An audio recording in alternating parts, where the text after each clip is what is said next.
It's Wednesday, August 31st. From inside the WTOP newsroom, this is the DMV Download, brought to you by the men and women of Steamfitters Local 602. Get an estimate and learn more at steamfitters-602.org. Drivers in Virginia may not realize it, but in just over a decade, they won't be able to buy a new gas-powered car. That's because the Commonwealth is one of 17 states that ties its emission standards to California, which announced last week that it will only allow the sale of electric and hydrogen-powered cars by 2035. Now, Virginia's governor and attorney general say they are working to uncouple the Commonwealth from what they call, quote, a ridiculous edict. We speak with an environmental attorney who helped craft this legislation. We're getting left behind, and this is where both consumers want to go, and it's also where the manufacturers are heading. Almost every major manufacturer plans to be all electric by 2035. And what do you know about driving an electric or hydrogen-powered car? Do they drive the same? They've certainly come a long way in the last few years, and we're starting to see them more and more on the road. We talk with our car guru, Mike Parris, about the infrastructure to charge them, the maintenance of them, and the power behind these clean cars. Some of these have 1,000+ horsepower. Wow. These things are race car fast. 0 to 60 times in about 2.5 seconds. Thanks for joining us. I'm Luke Garrett. And I'm Megan Cloherty.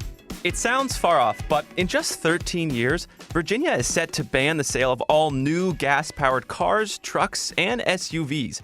Over the weekend, Governor Glenn Youngkin and his attorney general said while the Commonwealth is legally bound to California's new rules, they're going to work to change that. But how they'll do that is a big question, and there's a lot of timing here at play. So to help us understand it all, we bring in Southern Environmental Law Center senior attorney Tripp Pollard, who helped craft Virginia's clean car legislation that passed last year, and he joins us from Richmond. Tripp, thanks for being here. Great to be with you. So first off, obviously, drivers want to know how this will impact us. I think a lot of people heard about the California news last week, and they didn't realize it was tied to Virginia. Can you explain what the clean car policy says and how it's going to change things in the Commonwealth? So in 2021, the Virginia General Assembly adopted the Clean Car Standards. Mm-hmm. So what California did last week was they adopted the standards that begin in model year 2026. The current Clean Car Standards only run through model year 25. Okay. So California adopted more stringent standards starting in 26 that will run through model year 2035. And those standards call, not surprisingly, for increasing sale of zero-emission vehicles.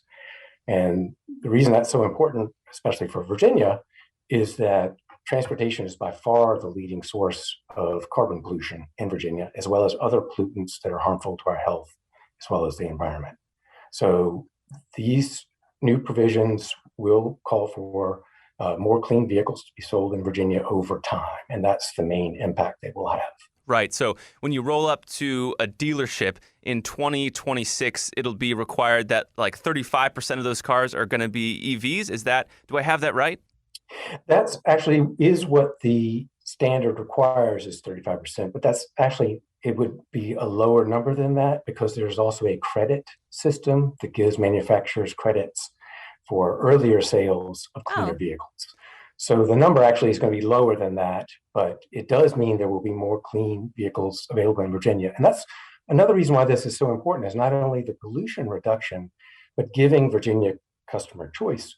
Maryland has been a clean car state for longer, and not surprisingly, manufacturers tend to send the cleaner vehicles to clean car states. Mm-hmm. So it's been easier to find electric vehicles in Maryland than Virginia.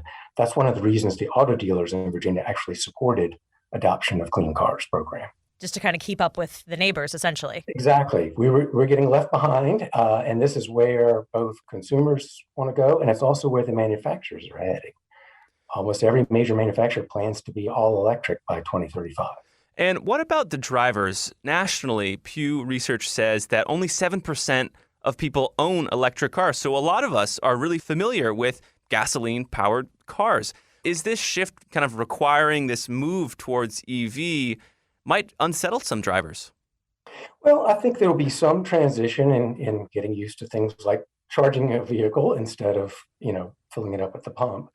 But those kind of transitions have already started to happen, and they are going to accelerate because this is where the industry is going. And so I think that It does take a little getting used to. I still own actually a hybrid that's a electric and a gas vehicle, and it does take a little getting used to, but not much, and it's super convenient, and it actually is cheaper to operate electric vehicles over time. There's lower maintenance costs, and you're not subject to the gas price spikes that we all have experienced recently. Tell me about those hybrids, because are those included in this? They'll be fair game come 2035? That's a great question. A percentage will be. And so although this standard, sometimes people have been referring to it as by 2035, a ban on gas-powered cars, it's actually not a ban because no one's going to take it away from you. You can continue to use it as long as you want. There's no prohibition against buying a used gas vehicle car. And then a percentage of the zero emission vehicles can be hybrids that are partly gas and partly electric. So gas powered vehicles are going to be with us for quite a while to come. And do you think the infrastructure is there to make this transition? I think it will be. I would say today, if we were to magically switch to 100% electric vehicles tomorrow, no, it's not.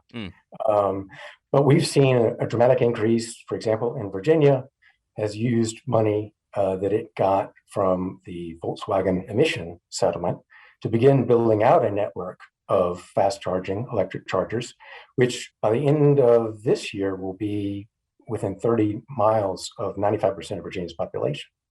And then the new federal Infrastructure Act also provides every state money for electric charging. Virginia's going to get about $106 million. So we're going to see that infrastructure building up. This is definitely where we're headed. And I think that we will have plenty of infrastructure as the market also increases for electric vehicles. So when lawmakers took this stand, it really was taking a stand because, as you mentioned, the emission standards are higher than the federal government standards. And 17 states kind of joined in here with California with this policy for climate change. Can you talk about what difference this will make from a climate change perspective, environmental perspective, if this stays in place? What was the goal of this legislation? Well, it'll make an enormous difference. Actually, once fully phased in, it'll be the single largest step Virginia has taken to reduce carbon pollution. And it's important to also recognize that there's actually two components to the Clean Car Standard. There's the zero emission vehicle, which is what most people talk about, but there's actually also a lower emission vehicle component that requires cleaner gas-powered vehicles to be sold in clean car states. And that actually, in the short term, has a greater impact on pollution reduction than does the shift to electric vehicles, since that is phased in. Right. But combined, it would be the single largest step Virginia has taken to cut carbon pollution. Right. An operative word, would be, because there is still some uncertainty here. Virginia's Governor Glenn Youngkin and his Attorney General, Jason Miyares, have pushed back against this. They released statements on Friday saying that they're going to work to untie Virginia from California's kind of new emission standards that we've been talking about here. Are you fearful, and do you expect that to happen, this rollback of emission standards? Well, I'm certainly disappointed in their position because I think these standards offer enormous economic, consumer, environmental, and health benefits. I'm not totally surprised because there was actually legislation introduced in this past session of the Virginia General Assembly to repeal clean cars. And it failed, but it did pass the House. It failed in the Senate. So there was an attempt this year, so I'm not surprised that there will be another attempt in the next General Assembly. The General Assembly would have to repeal. I mean, it's quite a legislative feat if they end up overturning this. And Democrats control the state Senate by a single vote. So, I mean, it's definitely possible, right? But it's not like it's just the signing of a pen. So people understand what has to be done here. That's exactly right. And when you guys were crafting this legislation, Trip, how much bipartisan effort was there? I mean, is this something that was really a fully democratically led legislation, or did you feel like there was some commonality between the two sides? We certainly had bipartisan discussions. We're a nonprofit, non-political organization. And so I work a lot with members from both sides of the aisle. Unfortunately, when it came time to vote on the Clean Cars legislation, it did not receive Republican support. So I think, unfortunately, it's gotten caught up in some national debates and polarization a bit. And I think that There's also some misunderstanding. A lot of people who are opposed have said, well, we shouldn't let California bureaucrats set Virginia's air policy. But what's missed often is you've got a choice between the California standards and the federal standards. Virginia cannot make up its own standards. And there's been some misleading statements that suggest Virginia should kind of create its own path. That's not the choice. So you either go with the California provision that a number of states have adopted, or you go with the federal.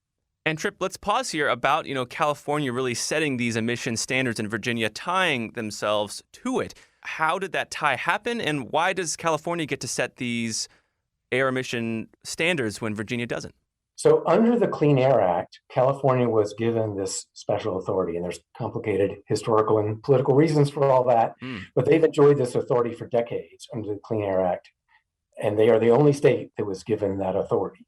Their standards still have to be approved by the federal EPA, but once they are approved, other states can adopt them.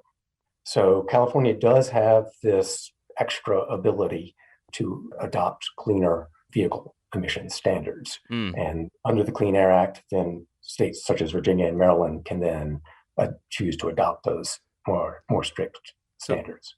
So even if Virginia wanted to, they couldn't set their own standards. That's correct. Under the Clean Air Act, there's no authority. And there's a good reason for that. We don't want 50 different sets of standards that manufacturers have to meet. So there are only two choices. You either go with the federal standard or the state standard that California gets to set.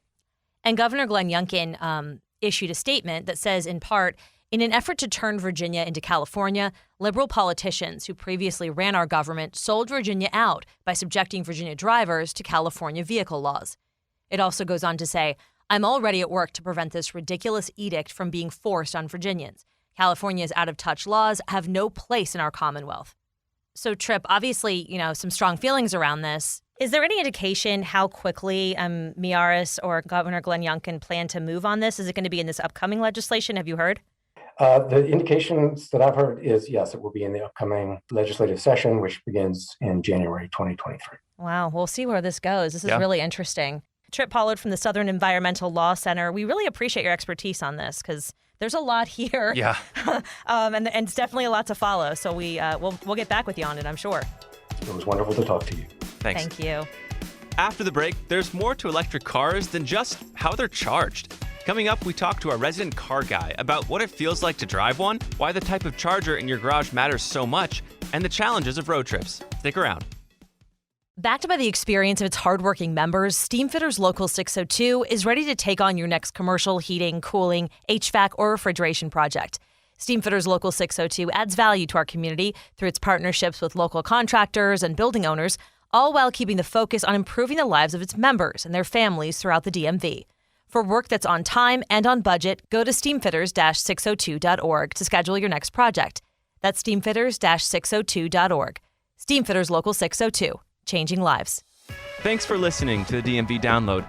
If you like this show, give us 5 stars and leave us a review on Apple Podcast. We love hearing from you guys, and your reviews really do help other listeners find this, our area's only in-depth daily local news podcast. And thank you for making us a part of your day. So cars are at the center of this story. More specifically, their power source, gas versus electricity. So what's the difference between the two? The pros and cons, like, do they drive differently? What about the costs? And how do they feel?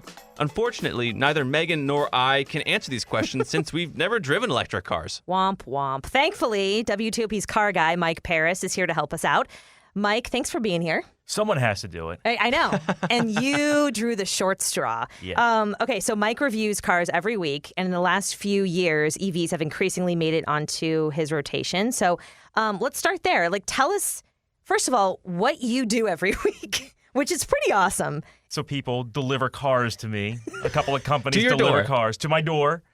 They're fueled or charged and cleaned, and they give me a sheet of paper telling me what this car is and what to do with it, and I drive it for a week. What to do with it. And then you review it. Then I review it. So Although it's funny because every once in a while he'll be like, I just went from a Bugatti to a, Nissan Sentra. And you're like, yeah. Fall from grace. Sounds good to me, though. That I sounds know. pretty sweet.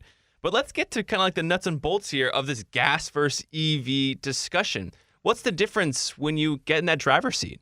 Well, the difference used to be like stark just a couple of years ago. 2013, 2014, It was, wow. It's like driving like a golf cart. There was a couple of, like a Mitsubishi had an electric car, and it was just a joke. Like there was no power. It's kind of No like power. You had 70-mile range, and hopefully you got that 70 miles. Right. Oh, wow. Where now you're seeing 300 and 100 miles or so from an electric car, which is making it a lot more, let's say, easier on those people who are expecting range anxiety. So now it's a lot more even playing field here. Especially in this area, I feel like you see Teslas almost everywhere. And I know Yeah. they changed the game for electric, but Teslas are so expensive. I mean, is it one of those things that if you're gonna go for a hydrogen, hybrid or an electric, it's just gonna be that expensive? Well, I think that the prices are starting to come down a lot. Okay. Chevy has electric cars for around $30,000 or less now,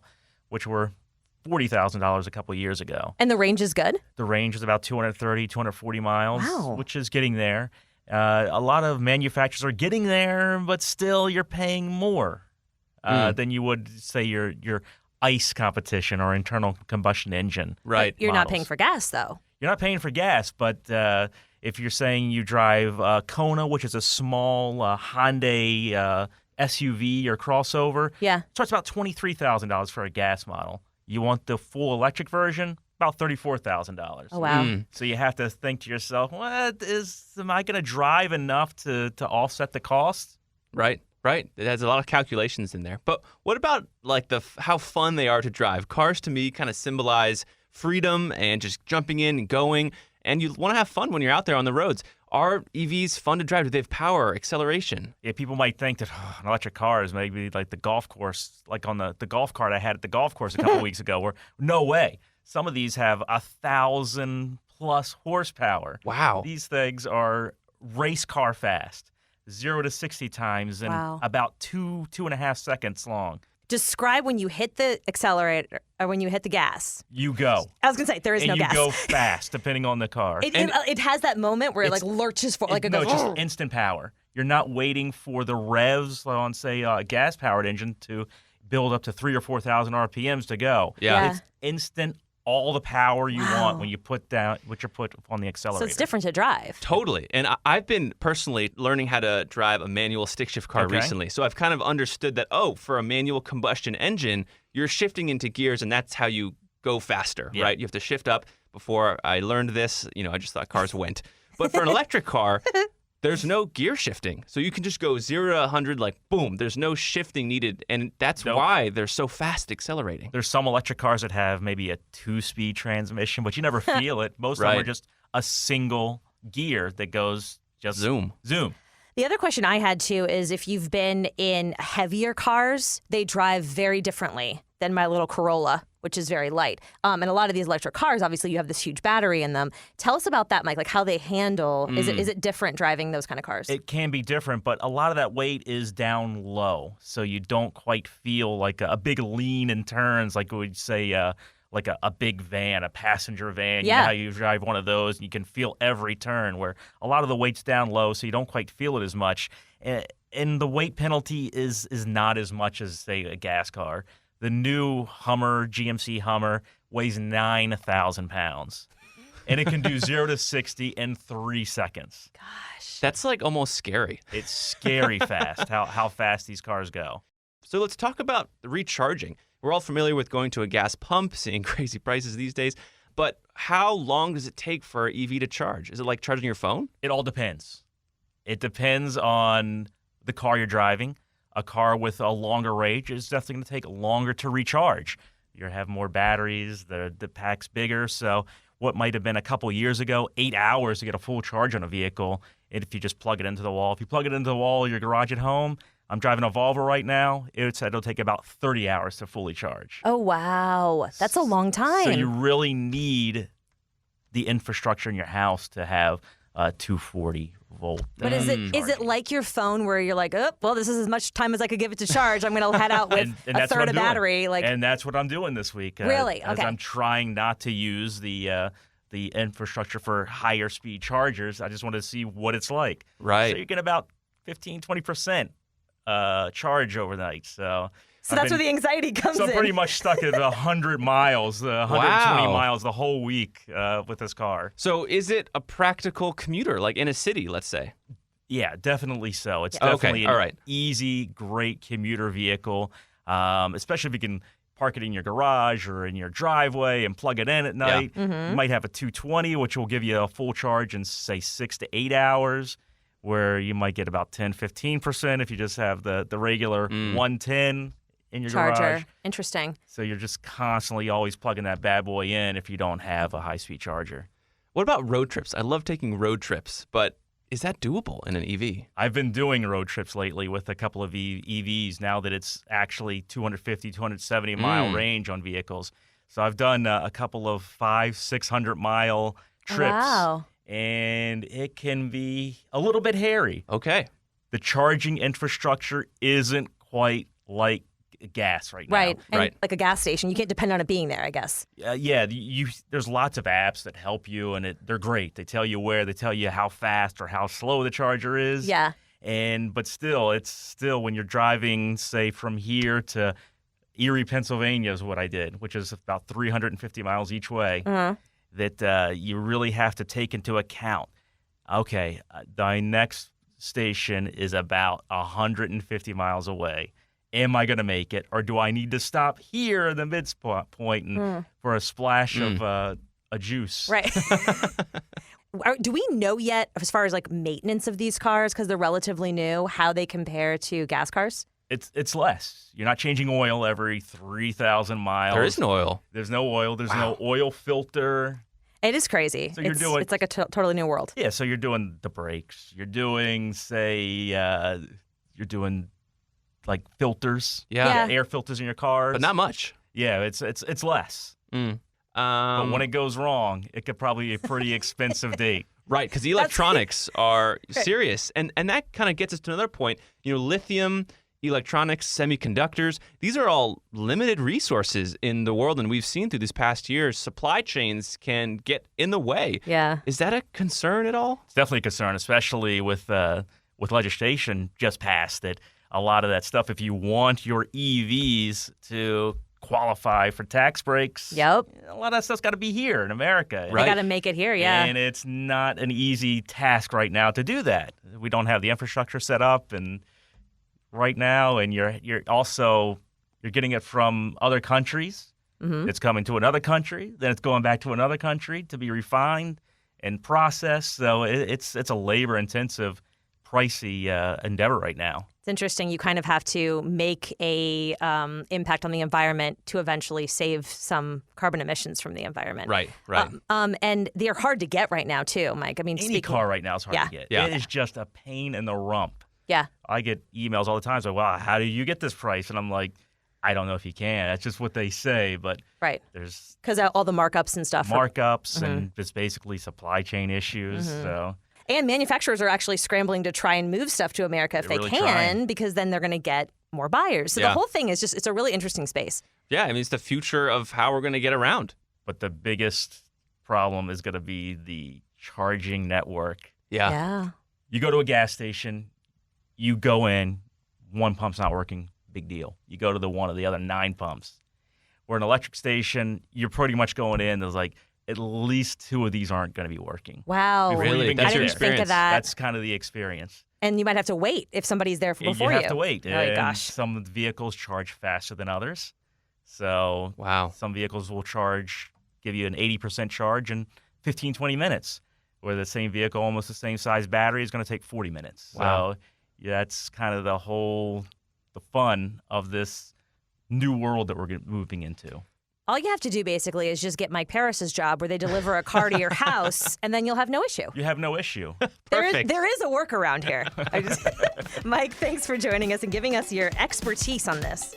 Thank you. So before we go, Megan, would you get an electric car after this discussion?